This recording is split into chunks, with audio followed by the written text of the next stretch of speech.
Welcome to the Mobile Home Park Mastery Podcast, where you will learn how to identify, evaluate, negotiate, perform due diligence on, finance, turn around, and operate mobile home parks. And now, here is your host, the fifth largest mobile home park owner in the United States, Frank Rolfe. In the cage fight between capitalism and socialism that is gripping America today, there's this illogical concept that a landlord is overly compensated for what they do. The liberal left would like you to believe that it's evil, that it's wrong to make money, that owning property is bad, that landlords are to be shunned. But we all know that's totally insanity. Without landlords, people would have no place to live. Half of America can't buy something, perhaps because they do not have or have amassed the capital or the credit to actually get a bank to approve to give them a loan. And regardless of whether someone is renting or owning, there needs to be respect for landlords, for all that they do for society. But for a landlord to buy a property, it does have to be compelling. Because when you buy something, you have to put up your capital for the down payment. You have to go out and obtain a loan, which means you may have to have personal recourse, risk from that loan. And then you have all the effort and stress of turning the mobile home park around and operating it. And for all those different steps, you obviously have to be handsomely compensated or you're not going to do it. This is Frank Rolfe with the Mobile Home Park Mastery Podcast.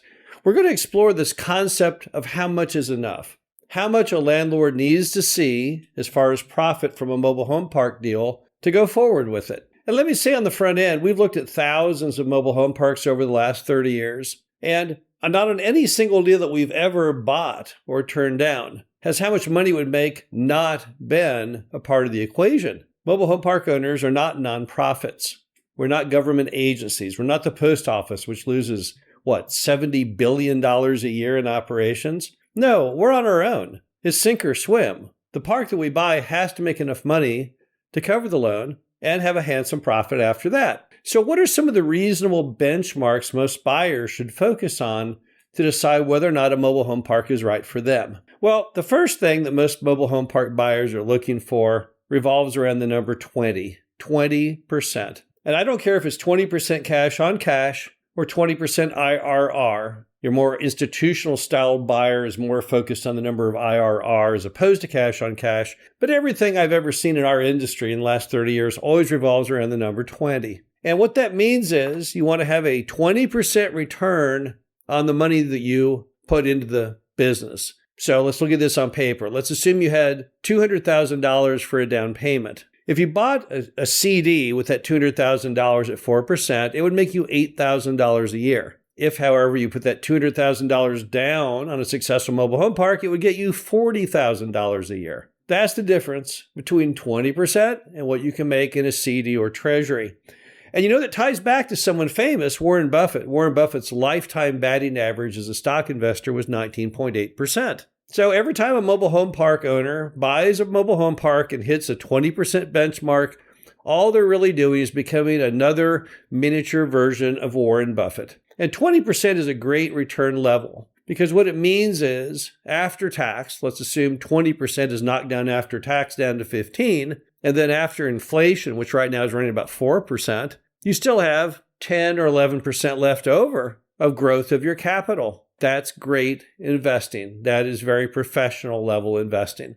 So a 20% cash on cash or 20% IRR is kind of the gold standard of our industry.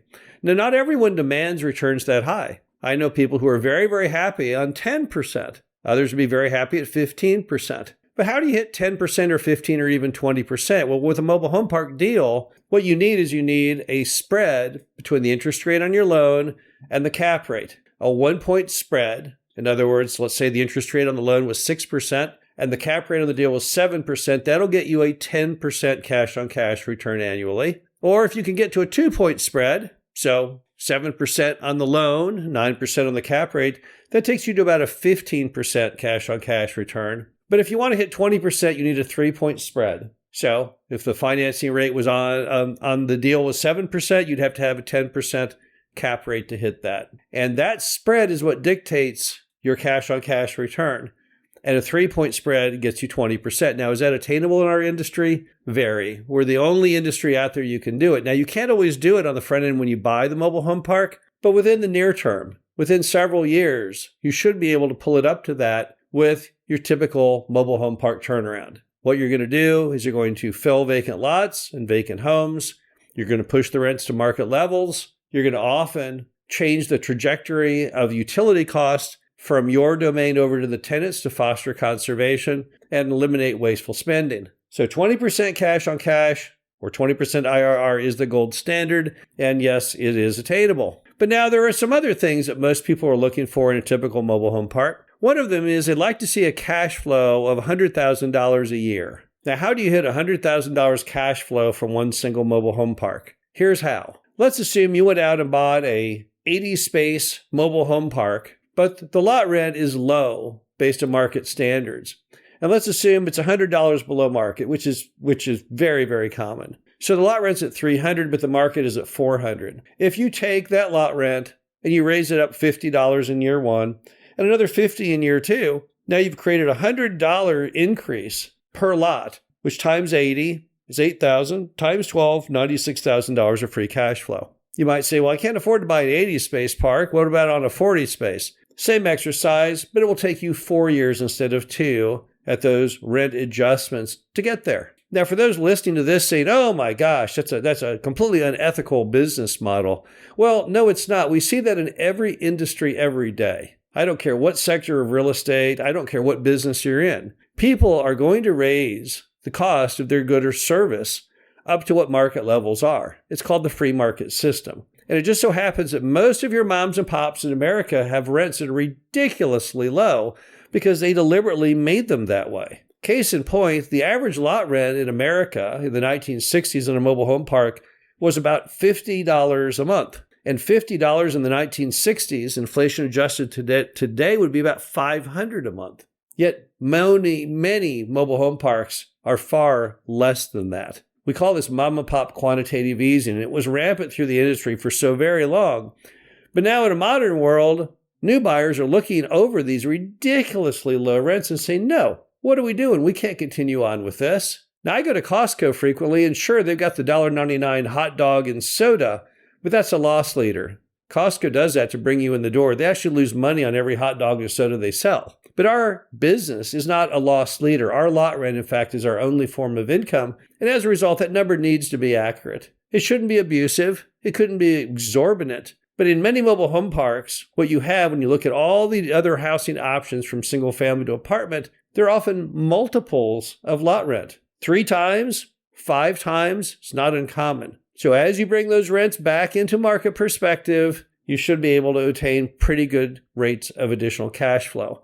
That does not even include filling vacant lots and vacant homes, which has never been easier than today because today there are financing programs through PEP, 21st Mortgage, and others that allow you to let a real bank do the financing on the homes, and all you do is pick the homes, bring them in, and get them sold. But $100,000 is very attainable in our business.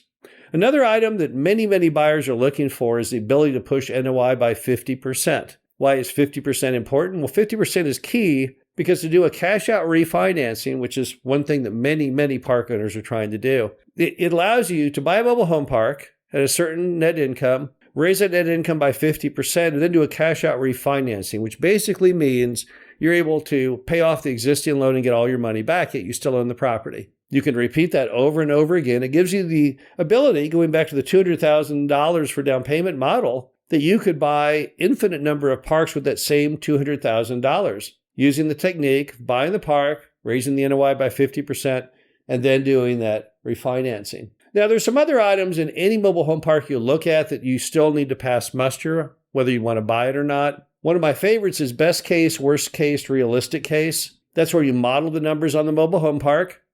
If the best case is thrilling and you can survive the worst case without going broke, and the realistic case, which kind of is the middle between the two, is still a very good deal for you, then that's important. Then you have Sam Zell's risk-reward mandate. Zell, also known as the grave dancer, moved briskly in and out of many asset types, always able to sell at the top but never get in trouble at the bottom because he was very pessimistic by nature. His favorite axiom was, if a deal has high risk, low reward, never buy it. High reward, low risk, always buy it. And the only ones worthy of consideration were high reward versus high risk. But the bottom line on any mobile home park is it's a very, very personal decision whether or not you want to buy it, because everyone's goals are different. Your return goals are different. Your appetite for risk is different. The amount of time and money you want to spend in the turnaround and operations of the property are all different. But it's okay to make money. Do not let the media try and dissuade you from the concept that here in America, we truly are about the free market system and we are about making smart investments. Our country was founded on the principle of people in pursuit of capitalism. That's what created all of the wonderful things we enjoy today. Beautiful buildings, going to the mall, having a hospital, all these things that make America unique and all of its prosperous nature. Those were all derived by people who are out there simply trying to make money with their investments. And that's one of the most natural processes in America. This is Frank Rolfe, the Mobile Home Park Mastery Podcast. Hope you enjoyed this. Talk to you again soon. Thank you for listening to the Mobile Home Park Mastery Podcast. Be sure to visit us at mhpmastery.com to subscribe to the show, read our show transcriptions, and access all of our great information on mobile home park investing.